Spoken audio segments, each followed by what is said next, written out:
Assalamualaikum warahmatullahi wabarakatuh. Selamat datang di channel Sang Penyair, channel yang membahas tentang kehidupan akhir zaman dan berbagi syair-syair kehidupan. Wahai Sang Penyair, ketahuilah bagi dirimu bahwa segala sesuatu yang sulit dan rumit bagi dirimu itu adalah sesuatu yang mudah bagi Tuhanmu. Lalu bagaimana kamu akan membuat segala sesuatu yang sulit dan rumit bagi dirimu itu menjadi mudah pula bagi dirimu seperti Tuhanmu, jika kamu tidak memahami bagaimana cara Tuhanmu untuk menjadikan segala sesuatunya itu menjadi mudah? Lalu bagaimana kamu akan memahami cara Tuhan dalam menyederhanakan segala yang rumit itu, sementara kamu tidak memahami tentang Tuhanmu Al-Haq, Allah Subhanahu wa Ta'ala. Yang kamu tahu dan kamu fahami dari Tuhanmu itu hanyalah lafal-lafal yang menghiasi bibirmu saja, sementara hati dan pikiran tetap dalam keadaan yang risau tentang dunia. Jika kamu terus membiarkan keadaan risau dalam dirimu itu, maka sesungguhnya bahwa dirimu itu adalah termasuk pada golongannya orang-orang yang tidak mengenal kebenaran akan Al-Haq, Allah Subhanahu wa Ta'ala. Sebab untuk bisa mengerti dan memahami tentang kebenaran Tuhan, maka kamu harus mengerti siapa dirimu. Sedangkan untuk mengerti tentang siapa dirimu adalah sebuah perkara yang rumit.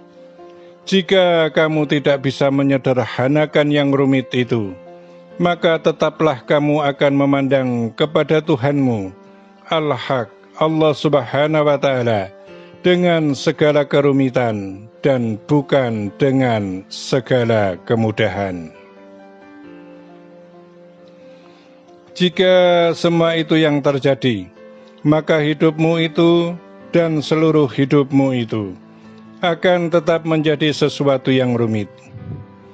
Maka aku akan mengajarkan tentang kebenaran yang mudah, agar kamu bisa memandang Tuhanmu Al-Haq dengan segala kemudahan, dan sehingga kamu bisa mengerti tentang hidup dengan cahaya yang terang benderang, dan sehingga pula hilang segala kerumitan itu menjadi kemudahan, seperti apa yang dilakukan oleh Tuhanmu Al-Haq, Allah Subhanahu wa Ta'ala, meskipun dirimu bukan Tuhan. Itulah yang disebut dengan Sabdo Pandito Ratu dari Sang Maha Kun Fayakun. Wahai Sang Penyair, dan semua umat yang mendengarkan nasihat kami melalui dirimu, maka ketahuilah bahwa dalam setiap diri manusia itu sesungguhnya dibagi menjadi 3 bagian, yaitu raga, sukma atau jiwa, dan ruh. Kami akan menjelaskan kepadamu dan kepada semuanya tentang raga, sukma atau jiwa, serta ruh itu satu persatu, agar semua orang yang mendengarkan nasihat kami bisa memahami tentang dirinya masing-masing, sehingga lebih mudah lagi dalam menjalani kehidupan, serta beribadah dengan terang benderang, tanpa adanya keraguan, takut salah dengan apa yang sedang dilakukannya. Raga itu adalah wadah atau tempatnya kehidupan bagi setiap orang. Raga itu yang menopang keberadaan jiwa atau sukma serta ruh. Dan jiwa itu tidak akan terbentuk manakala tidak ada raga. Serta ruh itu tetap hidup, namun dalam keadaan tidak tampak jika tanpa raga. Maka secara syariah, raga itulah yang tampak sebagai kehidupan dari setiap orang. Sedangkan jiwa itu bukan ruh. Dalam hal antara jiwa dan ruh inilah orang sulit untuk membedakan jika tanpa penjelasan. Untuk itulah akan kami jelaskan, agar setiap orang bisa mengerti tentang dirinya sendiri, khususnya dalam membedakan antara jiwa dan ruh. Jiwa itu terbentuk dari keberadaan raga, karena sesungguhnya bahwa Allah Subhanahu wa Ta'ala itu menghidupkan raga dengan memberinya kekuatan nafsu yang 4, yaitu mutmainah, alwamah, sufiyah, dan amarah. Keempat nafsu itu mempunyai sifat yang lengkap, yaitu nafsu yang baik dan nafsu yang buruk. Nafsu yang baik akan terbentuk karena ketundukan dan kepatuhan ruh kepada Ilahi Rabbi, Allah Subhanahu wa Ta'ala. Sedangkan nafsu yang buruk akan terbentuk atas kecondongan raga pada perkara dunia. Sedangkan perkara dunia itu sendiri adalah sebuah kewajiban. Sebab kehidupan titah manusia dalam mencatat amal perbuatan itu adalah di dunia kehidupan yang dijalaninya dengan raganya.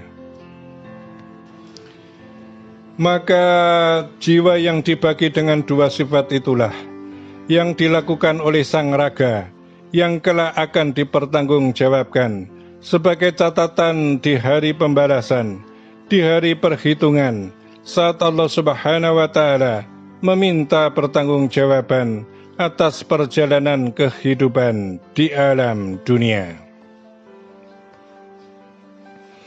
Kemudian ruh-ruh itu hidup di alam dunia, ke dalam raga setiap orang, yang sebelum ruh itu masuk ke dalam raga yang kemudian menjadi Fulan bin Fulan atau Fulan binti Fulan, adalah ruh yang sudah diambil sumpah dan bersumpah untuk tetap tunduk, taat, dan patuh kepada Allah Subhanahu wa Ta'ala.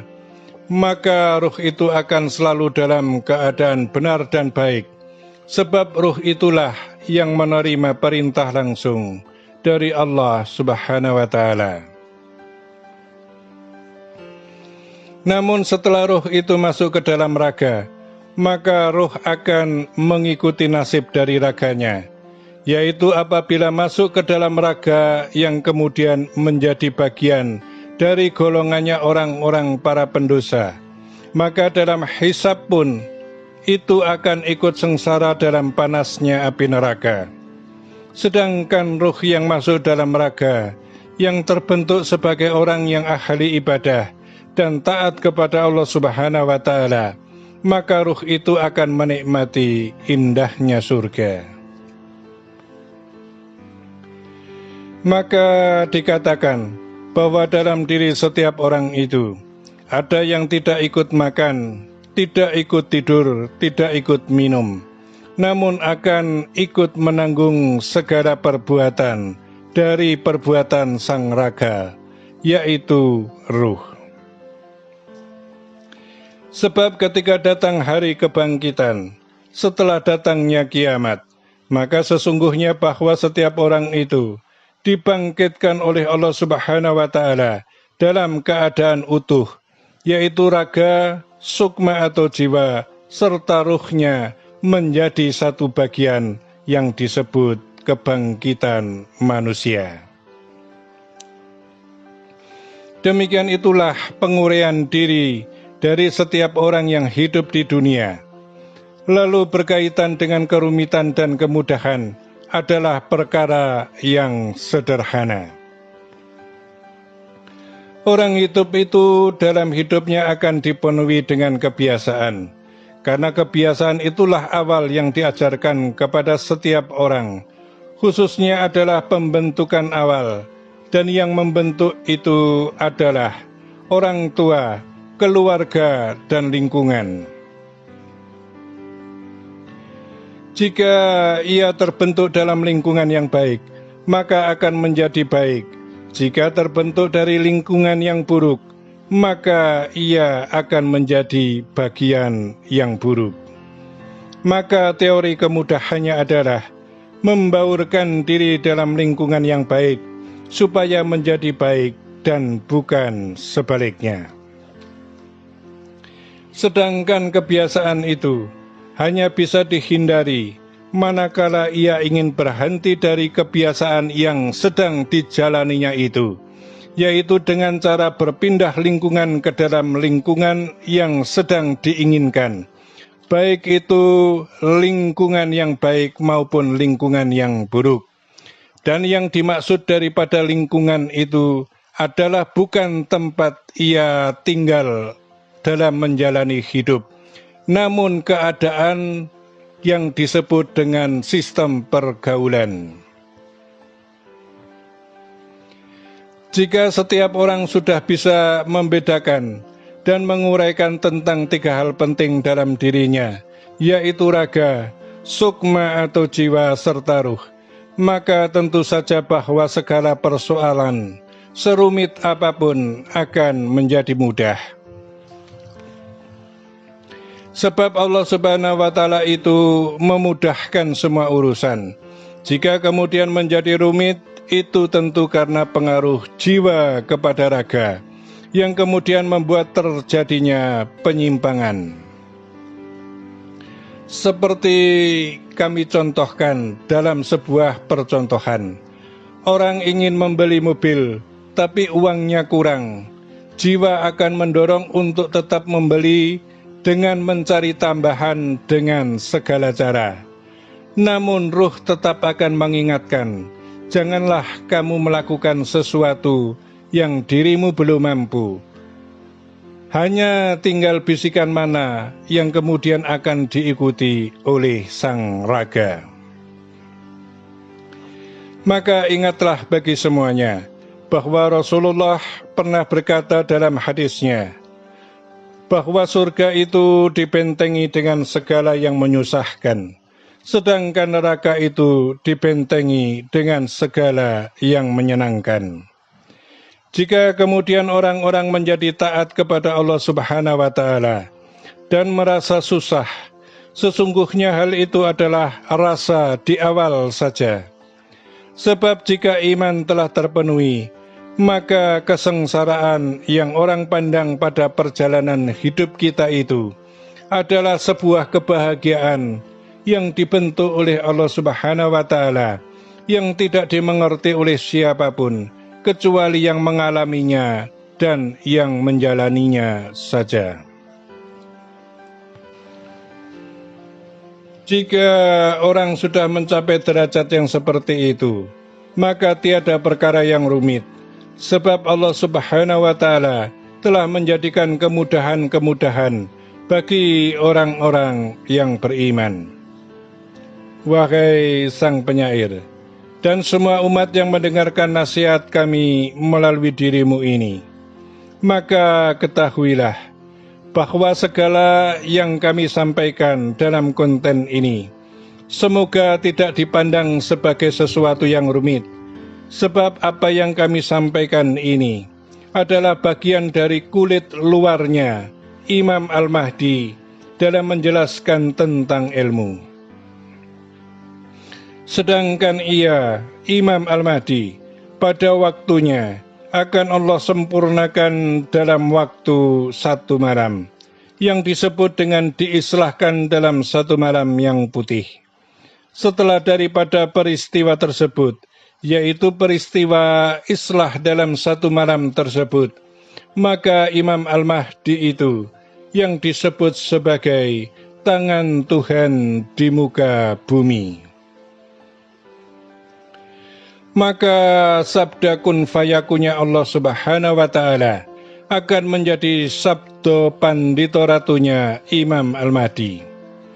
Artinya bahwa setiap permintaan Imam Al-Mahdi itu, maka Allah Subhanahu wa Ta'ala akan mengabulkannya.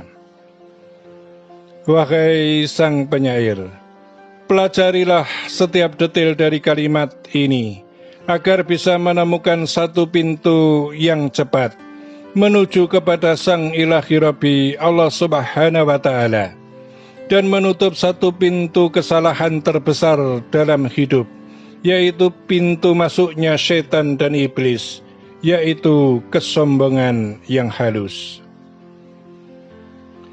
Dalam halusnya kesombongan, sehingga tidak terasa jika kadang seorang pandai pintar seorang kiai, seorang ulama pun berkata dengan sombong, dengan tidak menyadarinya. Demikian itulah uraian kami kepadamu, Sang Penyair, dan kepada semuanya, sebagai penyelia waktu dalam menunggu saat munculnya Imam Al-Mahdi di bumi Nusantara, dari putra terbaik Nusantara yang sebagian tidak meyakininya, karena berpendapat bahwa Imam Al-Mahdi itu adalah orang Arab. Demikian itulah kemustahilan sebagai salah satu cara Allah Subhanahu wa Ta'ala untuk menyembunyikan sang penilai akhir zaman, Imam Al-Mahdi, dari musuh-musuhnya yang nyata. Demikianlah amanah telah kami sampaikan dan tersampaikan. Semoga bermanfaat dan terima kasih. Wassalamualaikum warahmatullahi wabarakatuh.